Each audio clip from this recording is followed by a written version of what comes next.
Let's talk disability representation in books. I'm just sitting here. Hi guys, I'm Mara Lee. Welcome to my channel, Book Omens.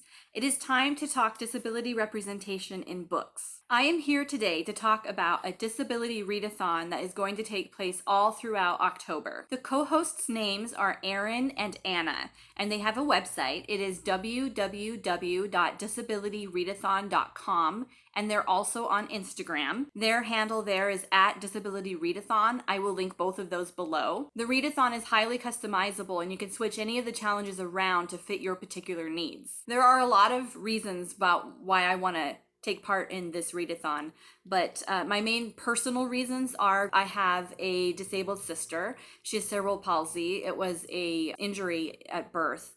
And then also my husband 10 years ago suffered a brain injury through a car accident. That particular incident was life altering and severely traumatic for our family, and he's severely disabled now. It's not just his brain that was damaged, but his body as well. And he requires complete assistance in all things. He can't be left unattended. He can't dress himself or bathe himself. He needs help with everything. And we're still working through some of the trauma around that. But yeah, those are my personal reasons for wanting to take part. I'm going to go through the challenges here today and talk about books that I have that I am potentially, I can't say that word. Potentially.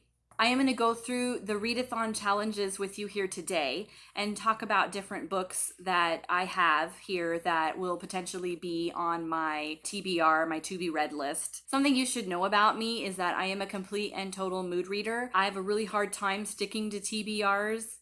If I have a book on a list, it's probably not going to be read because it starts to feel like a chore, and I don't like that feeling. So I have picked out multiple books. Hopefully that will help me get through, to break through the TBR feeling and win at the readathon, or succeed at the readathon. Okay, so there are 5 categories in the readathon, and each category has several choices for you to make. You just have to pick one in each one. So the 4 choices in category 1 are: read a nonfiction book, read a book with your favorite color on the cover, read a poem. It must be own voices, and own voices means that it has to have a person who has a disability themselves, be it a physical disability or a mental disability or a mental illness. And the last category is read a book with a character or an author who themselves have a mental illness. Okay, so the first book I picked to go in this category is Quirky, Yes, Hopeless, No. This is a nonfiction book about autism, specifically those on the Asperger's end of autism. This book is written by Cynthia Labrie Norrell. And one thing I really like about this book in particular is that it has a very handy A to Z format. So you can just quickly look up what your needs are alphabetically to see if you can get some advice or help on that particular subject. My next book is Finding Audrey by Sophie Kinsella. I have read this book before and I really enjoyed it.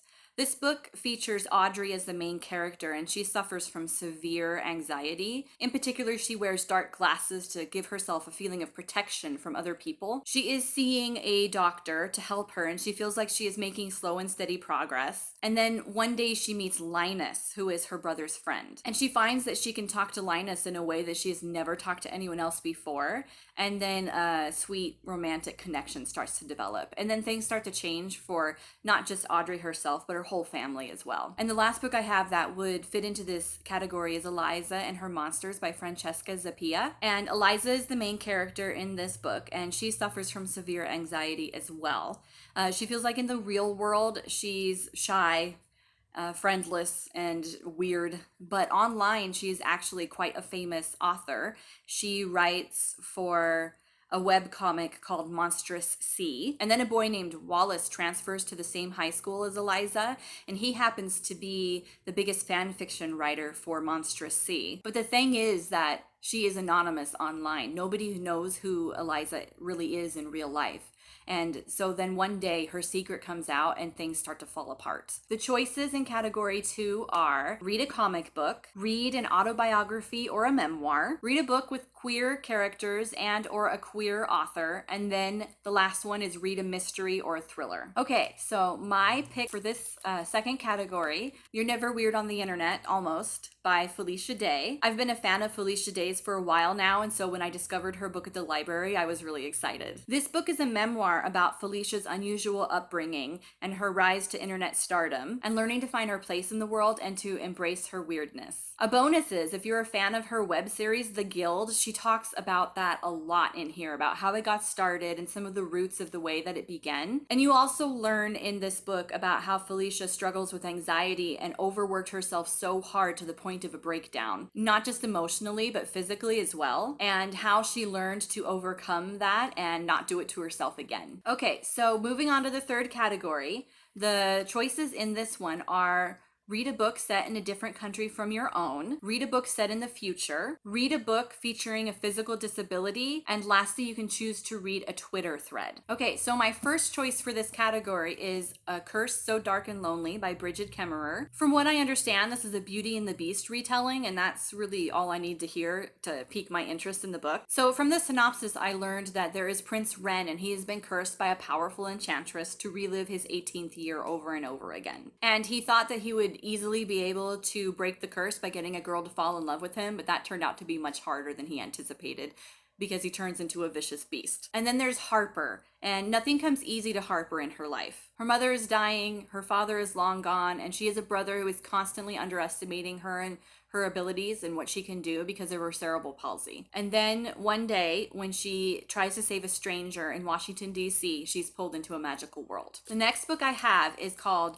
Accidents of Nature by Harriet McBride Johnson. This is an Own Voices book, and in this book, the main character is Jean, and she has cerebral palsy and uses a wheelchair. Jean has always believed that she is just the same as everyone else. She goes to a normal school and she has regular friends, and she's never really known another disabled person before until she arrives at Camp Courage. When she arrives at camp, she meets a new friend named Sarah, who refers to Camp Courage as Crip Camp. Sarah is full of rage against people who give her pitying insults and the lack of respect that people with disabilities often receive. And Jean starts to look at the world in a new light as she joins this community unlike any that she's ever been in before. And the next book I have is Red Butterfly by A.L. Sonichison. Again, I'm sorry if I mispronounced the last name. This is a middle grade book, and in it is Kara, who is a little girl who never knew her birth mother. She was adopted by an American woman who was living in China at the time. She was abandoned as an infant because of her disability. She was born with a hand missing. Now, at the start of this book, Kara is 11 years old, and she spends most of her time wondering why they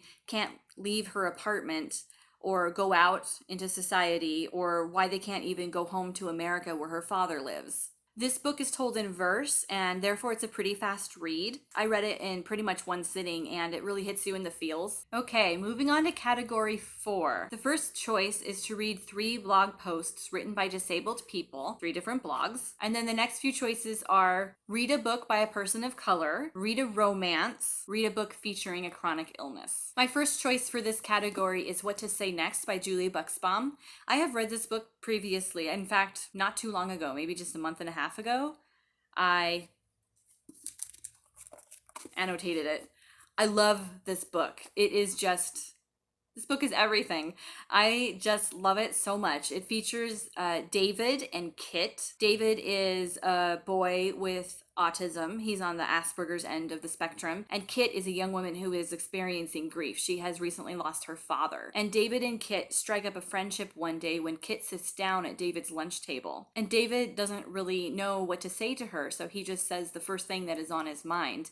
And Kit finds that she really appreciates his blunt honesty. And after that, they strike up a friendship. And I really appreciated this book. It reminded me a little bit of my husband and I when we were dating. My husband is on the spectrum. And just some of the things that happen in this, little cute moments and things like that, that just warmed my heart. And 2 other books that would also fit into this categories are ones I have mentioned already, being Eliza and Her Monsters and Finding Audrey. Okay, the last category, number 5.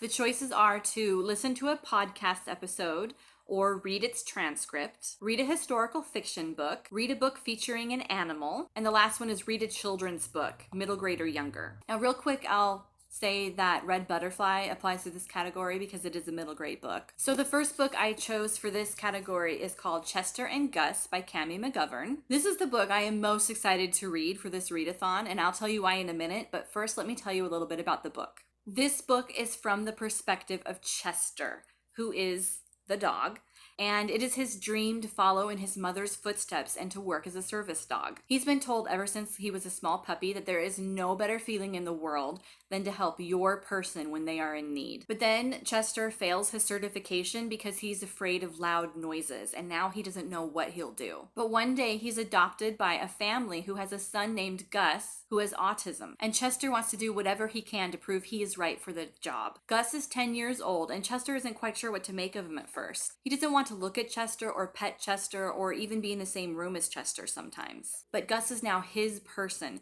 and Chester is determined to do whatever he can to help him. Now, the idea of this book just warms my heart, not just because I'm a fan of Cami McGovern's work. There's another book here that I'll be talking about in a minute that's been written by her, but because my family is going to be getting our own service dog next week. I will insert a picture, but his name is Jack Jack, and he is going to be a service dog to help with autism and anxiety and PTSD, all things that are going on in my family, most of which is due to the trauma from my husband's car accident. Anyway, I know I've packed a lot about my personal life into this video, but we are so looking forward to getting Jack Jack. He is just the most sweetest, most wonderful, lovable dog, and I love his goofy face already. And I'll be sure to share more about Jack Jack in future videos as well.